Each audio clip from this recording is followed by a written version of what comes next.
In this video, we will generate the trend line of binomial series 1 over 1 minus x raised to the power n plus 1 using the combina function, Taylor-Maclaurin series sum, and Linus polynomial regression.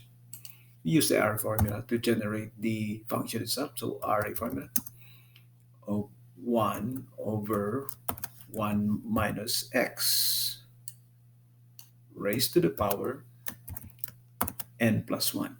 n plus 1.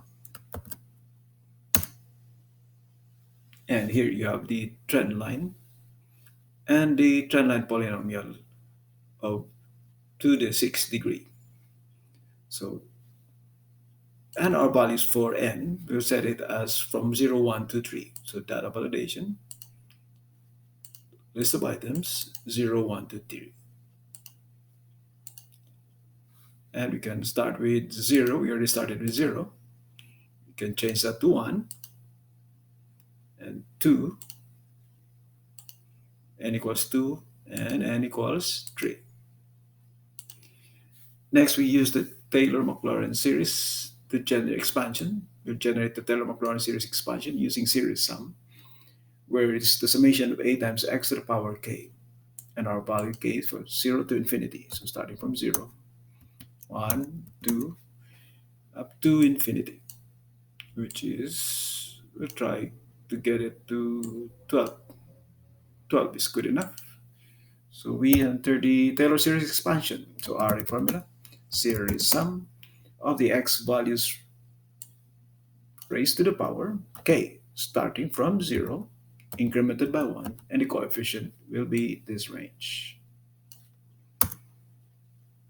Now we can complete the coefficient. So array formula, combina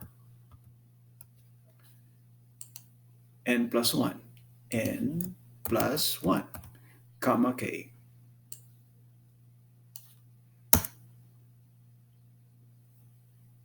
Here you have the trend line. You will notice the expansion closely approximates our binomial series. Next, we calculate the regression coefficients using Linus. To do that, we complete the 1 comma x matrix. To complete the 1 comma x matrix, start with the power, which is transpose 0 to 6, because our polynomial is 2 to 6, and our data set is 7, but we can accommodate 6. And the formula of this is array formula of the x values raised to the power 0 to 6. Now we can use Linus. So Linus, starting with the binomial series, which is data y and data x, as well as the Linus, the use Linus for the Taylor series expansion, that's data y and data x. You'll notice the coefficients match closely, the approximation. As the level goes higher, the degree grows higher, there's an error. But that error is negligible because they still remain in the same trend line. We start with 0. At n equals 0, so our regression coefficients for x to the 0, that's 1, x also 1, x squared also 1, x cubed 0.853, 863, x to the 4th 853 and 863, x to the 6th and x to the 5th 1.85, 1.9, 1.94, that's 1.94 approximate, and 1.89. Next, we use n equals 1.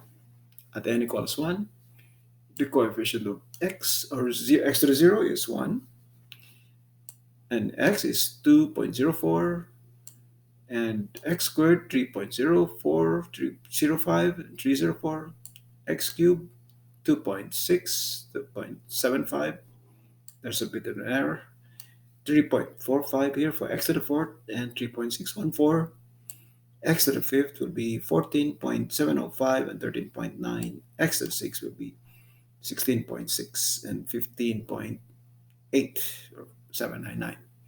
N equals 2. Our polynomial, the coefficient of x to the 0 is 1. The coefficient of x, 3.24, 3.2. And coefficient of x squared, 6.28 and 6.24. X cubed, 2.27, 3.552. X to the fourth will be 5.72 and 7.17. The coefficient of x to the fifth is 67.6 and 61. And x to the sixth, 84.2 and 76.9. Up to 3, still the same. They are still in the same trend line, but there's a bit of an error now. For x to the 0, 1.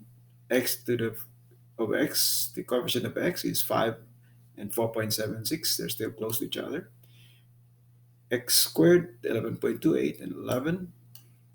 Now we have a difference at x cubed, 12.3 and negative 4.802 and negative 12.3. And x to the fourth will be 6.6, 2.36. And x to the fifth, 246 and 208. And x to the 7, x to the 6, 330 and 285. So x to the fifth, that's 246 and 208.